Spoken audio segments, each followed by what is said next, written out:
Before we jump into the episode today, I want to share something with you from my heart.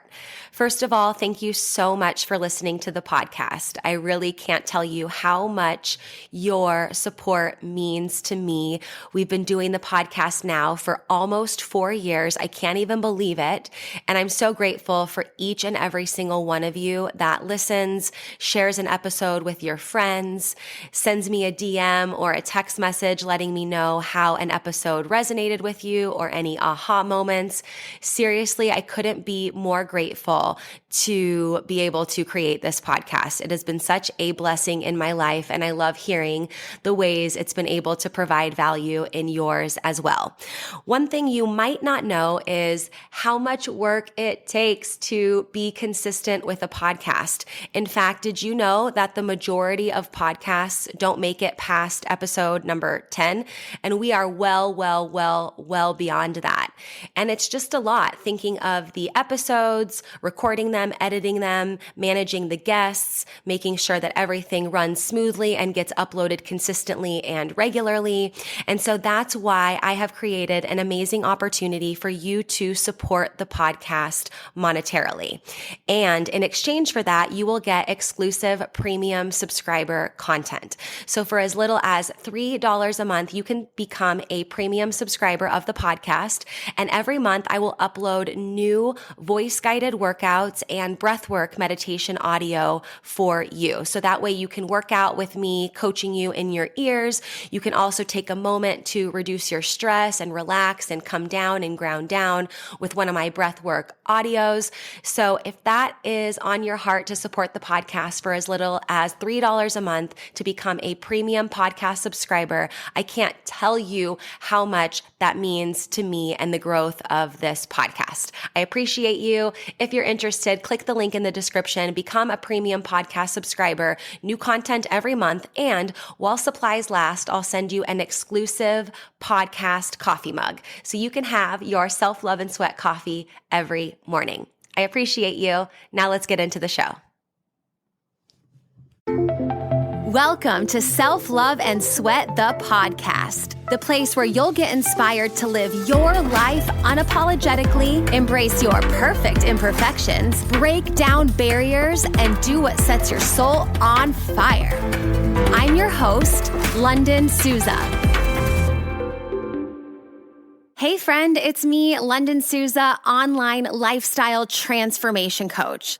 I help people all over the world just like you who know they are meant for more, get their mind right and their body tight, and go from crazy busy to crazy happy.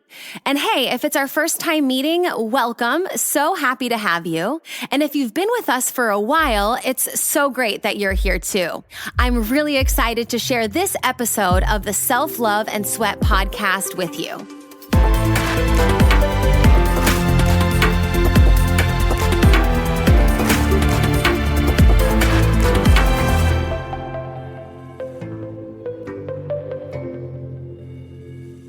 Spring cleaning, that's what we're talking about on this episode, but it's probably not in the way that you are used to hearing the talk about spring cleaning, because today we're going to talk about spring cleaning your self-talk.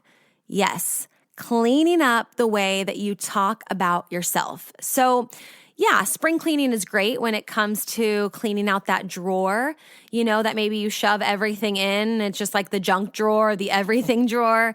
And it's great to, clean out your closet and get rid of old clothes that you don't wear anymore and give those, away or donate them to those in need. Totally cool. But today I want to kind of shift that a little bit. And I really want to talk to you guys about spring cleaning your self-talk. In my coaching practice, I hear people talk so much crap to themselves. Literally, people are so mean to themselves. The things that I hear people say about themselves, sometimes I'm like, your worst enemy wouldn't even say that about you. I don't always say that out loud, though. I really like to listen and tune in and let people talk, because I hear this all the time. And that's why I felt so compelled to make this episode and to talk about this topic. So right now, when I'm recording this episode, it's spring. But I mean, whenever you're listening to this, any season, any year, any time, it's always relevant to stop and reflect and think about how you're talking to yourself. Because if you're not talking to yourself with respect and love, how can we expect anybody else to? It all starts with the way that we show up for ourselves. And so I want to ask you a question. Be honest. When was the last time you said something seriously loving to yourself? When's the last time you told yourself how amazing you are, how you're freaking crushing it, how fantastic of a parent you are, how much of a, how great of a cook you are, and you're just like, I'm so amazing. I'm doing my best. I'm showing up. I am enough. When's the last time you said that about yourself?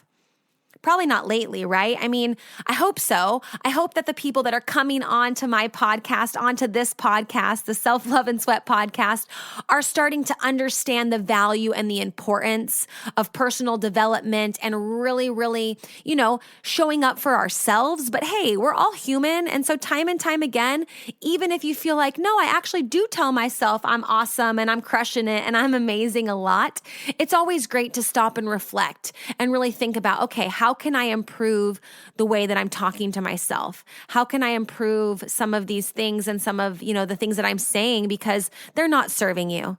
Talking crap to yourself or to anyone for that matter is not serving anybody. So I just want to shed some light on these 6 tips that I have for you guys today on how to spring clean your self-talk. Number 1, take ownership of what you're saying to yourself. Now, I'm a big fan of Dr. Joe Dispenza, and he's so amazing. He works a lot. I mean, he's been groundbreaking in the area of neuroscience and the way that changing our thought patterns and the way that we, think and the way that it affects our personal reality and just everything in general. So I highly suggest that you fall in love with Dr. Joe Dispenza and all of his work. But one of the things that I learned from him is that we have 60 to 70,000 thoughts per day, and 90% of them are the same as yesterday. Let me say that again. We have 60 to 70,000 thoughts per day, and 90% of them are the same as yesterday. So how can we possibly expect drastic change if we are not taking consistent and intentional ownership and action surrounding our self-talk? So much power comes back to you when you stop pointing the finger at everyone and everything and you point it back at yourself. And the thing is you might not ever really be able to completely silence that inner voice. And, a lot of it is rooted in things of our past and have been with us for a really long time. So it's not always the case that you can completely silence it, but recognizing it and reframing it is so powerful. And just knowing that, knowledge is power and information is power. And knowing that we have 60 to 70,000 thoughts per day and 90% of them are the same as yesterday. I don't know about you guys, but that pulls at my heartstrings. That really, really, really makes me want to take ownership of what I'm saying to myself and adjust what I'm saying and what my reality looks like based on that. So that's my first tip, is taking ownership of what you're saying to yourself. Just acknowledging the fact that the way that I'm talking to myself and the way that I'm, treating myself and the things that I'm saying are making an impact, no matter what, no matter how much or how little weight I think that it holds a ton of weight. Tip number 2, you will make time. I am so over hearing the excuse, I don't have time. And to be honest, I don't even work with VIP clients. I won't even take you on as a VIP client with people who tell me that they don't have time. They might say something like, yeah, I feel like I don't have time. I want to find the time. I want to figure out how to make more time for this. But if someone comes to me and is like, yeah, I want to work with you, Lunden, but I just don't have time. I'm like, you know what? You're not ready for this. You're not ready for this lifestyle transformation time that this type of coaching provides. When you're ready to acknowledge the fact that, hey, I have the time, I just haven't been spending it wisely. And there are ways and strategies that I haven't learned yet that we can, figure out to create more time. Then I'm like, okay, now we're talking. But when people come to me and they're like, yeah, it might be easy, I just don't have the time. I'm like, all right, when you've changed that mindset and you've reframed that, then go ahead and come back to me. But it's one thing to feel like you're not using your time wisely. It's another thing to truly believe that you don't have as much time per day as everybody else on the planet. Because if it's high on your priority list and it's important enough to you deep down in your soul, you're going to make time for it and nothing will get in your way. So stop telling yourself you don't have time and instead say, I am choosing to say no to this and make time for other things that matter. Or I'm not going to make time for that. It doesn't sound like something I want to do today. Thanks anyways. You can be honest. And this goes to like the way that you talk to yourself, but also the way that you talk to others. So many people are like, yeah, I wanted to call you, but I just didn't have time. Or I wanted to do this, or I want to do this, but I don't have time for that. It's like, be honest with yourself and with other people. Like, it's just not a priority right now. I don't want to make the time for it. Or right now I can't, but later on down the road, I want to. So I'm going to, kind of wait and see how things pan out, and then I'll make time for it. Right? Or maybe you're like, ooh, I really want to, learn how to play the guitar, or I really want to take a course on this. And right now I really don't have the time because it's going to take me, 6 hours a week or something like that. But I'm really going to work towards figuring out, what's going on and where I can create more time. And I'm going to actively work towards that. And then once I, kind of buffer out that time and make, let's say, put some boundaries up around that time, then I'm going to go ahead and get after it. Okay. So tip number 2 for improving and spring cleaning your self-talk, you will make time. If it's important enough, trust me, you'll make the time. Number 3, adjust your I am statements. Today on social media, I posted a picture of my whiteboard and it said, I am in the middle of it. And then I put some words all over it. And I encourage people in the comments to add to that list, positive I am statements. So many people say like, I am such an idiot. I am a failure. This is one I hear a lot too. I am such a procrastinator. I'm a total crazy person. I am always late. And the thing is if you find a lot of these qualities negative or unpleasant, why are you going to attach them so hard to your identity? It's like, I am, like you are a procrastinator. Well, maybe you're not. I don't want you to say I am that, but maybe you have procrastinator tendencies and you're working towards, getting things done in a timely manner.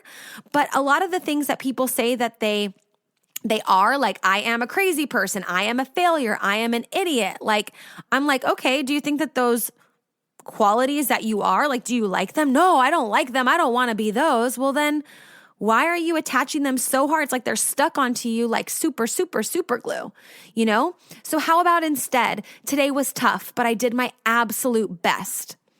I learned a lot about how not to do things today. Or I'm going to do my best to give myself more buffer time so I can consistently arrive or deliver on time. Okay, so these are just some ways to adjust it. Making a conscious adjustment is freaking pure magic, friends. And reciting these new and improved I am statements can be a great, great, great way,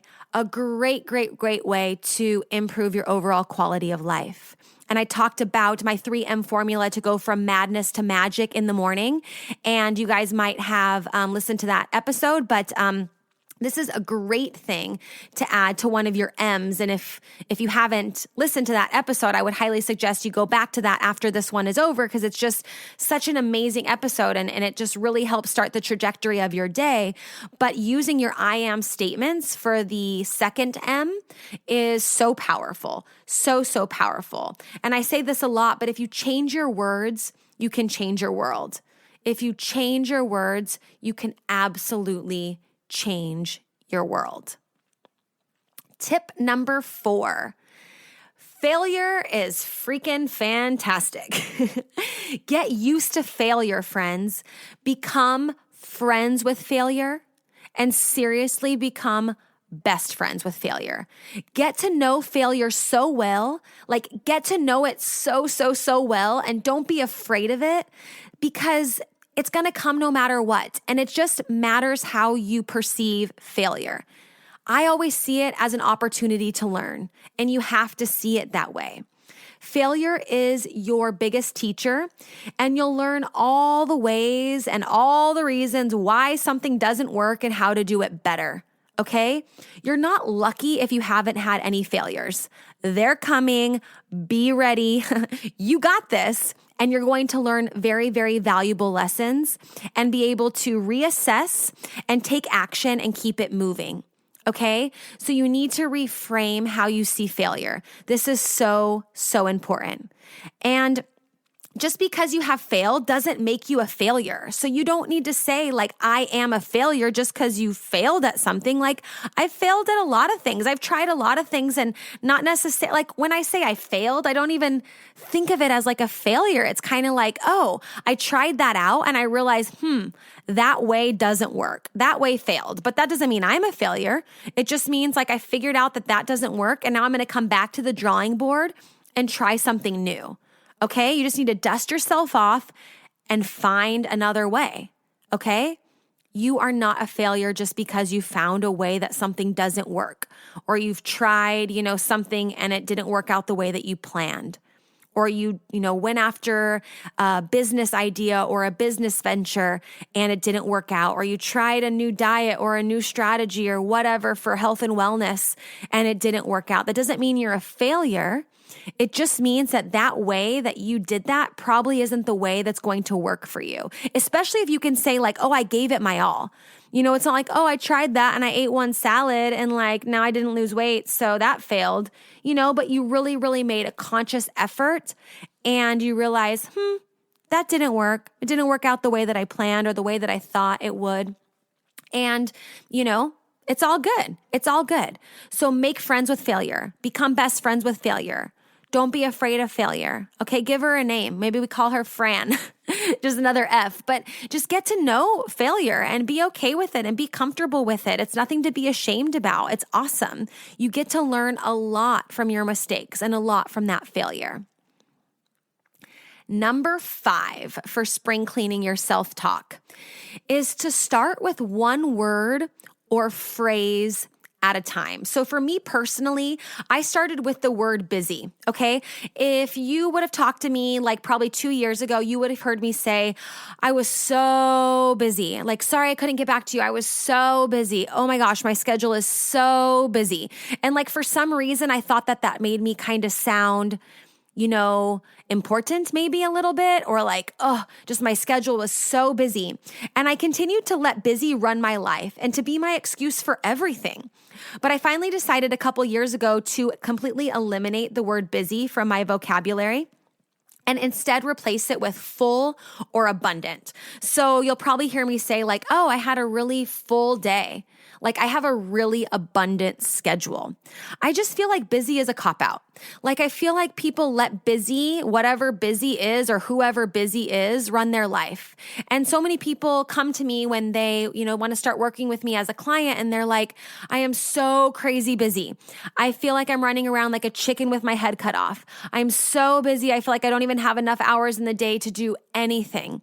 And I just feel like if we go back to those default words and the default ways that we kind of have talked about ourselves and our lives and all the things, then we kind of go back to those default habits and ways. And so I really love to transition words out of my vocabulary and reframe them, going back to the point that we have, 60 to 70,000 thoughts per day, and a lot of them are on repeat. I'm like, no, I'm going to capture some of those thoughts and even some of those words that I'm saying, and I'm going to reframe them and readjust them because I can, and it makes a difference. When I say that I feel like my schedule is full and abundant, it feels so different than when I say, oh, my schedule is so busy. It's so crazy busy. It just feels better. and it sits better. Busy feels scattered and out of control. Full and abundant for me feel intentional and like they come with a plan. Right? So start with one word at a time. Think about something, maybe an I am statement or a word that you use a lot, and say, okay, from here on out, I'm going to replace that word with something else. And it can be whatever you want, It can be, it's unique to you. So, I'm speaking from experience. I'm speaking from, my experience as a coach, but also my personal experience. And everybody's different, So that's another really, really great thing is you don't need to do everything all at once. You don't need to do all the things all at once. That's going to become overwhelming, okay? One thing at a time, one word at a time. And number 6, for spring cleaning your self-talk. And this is one that I personally have. If you were to come over to my apartment, you would see this at my apartment. But cover your mirror with sticky notes about physical things we love about ourselves and why. Okay? Because so many people wake up in the morning and they go to the mirror and they're like looking at themselves and like picking apart, oh, my skin is this. Oh, I have wrinkles. Like I'm ugly. I'm so tired. I'm exhausted.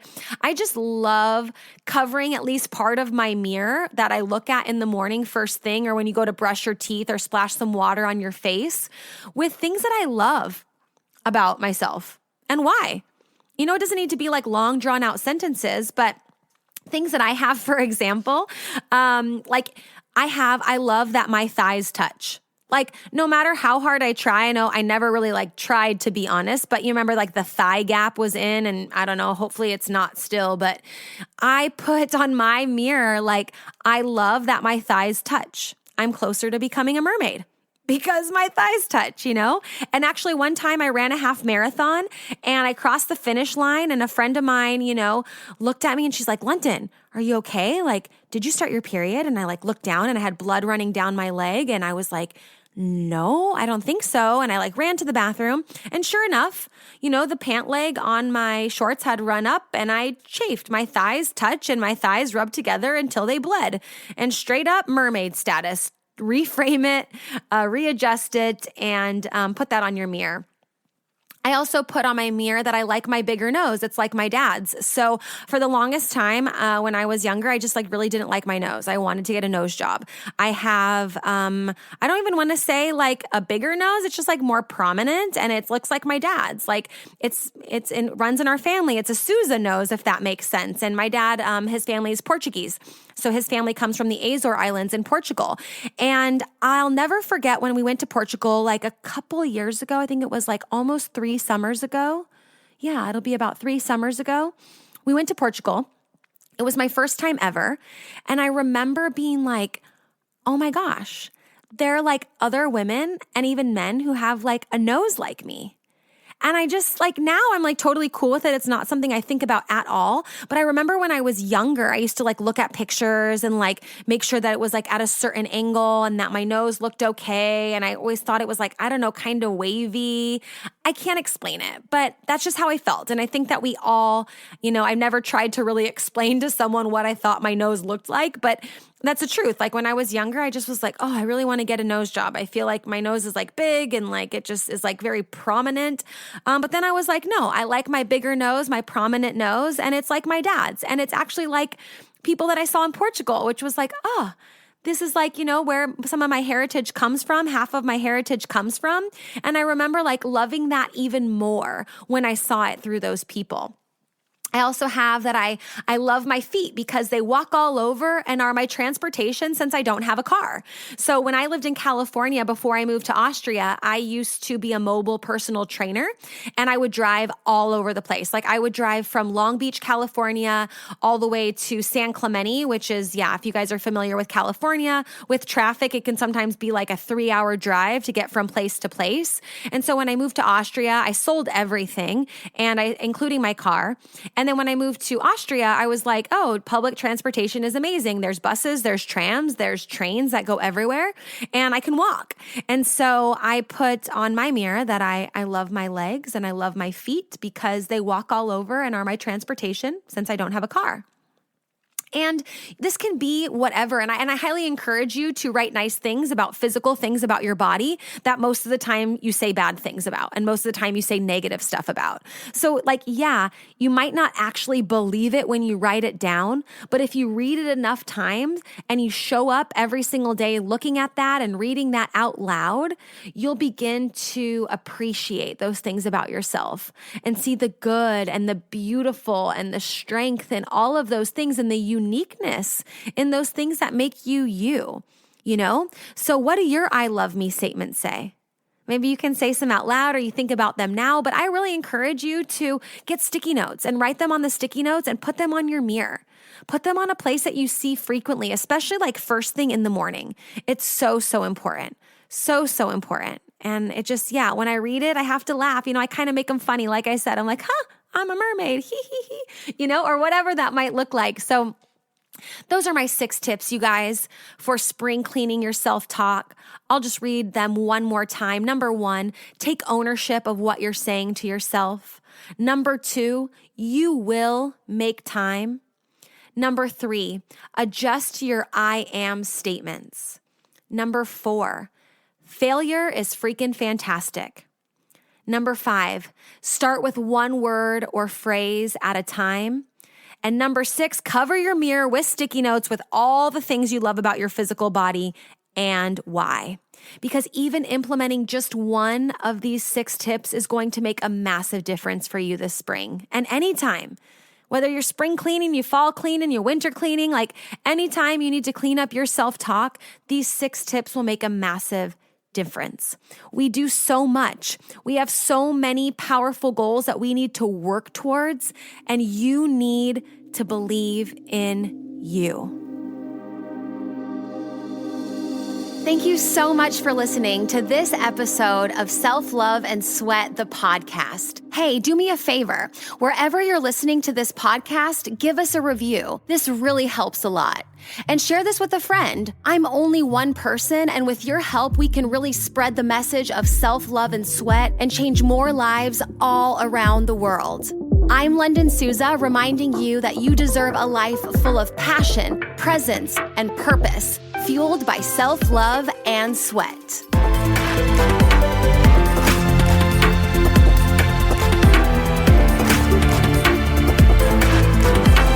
This podcast is a Hit Spot Austria production.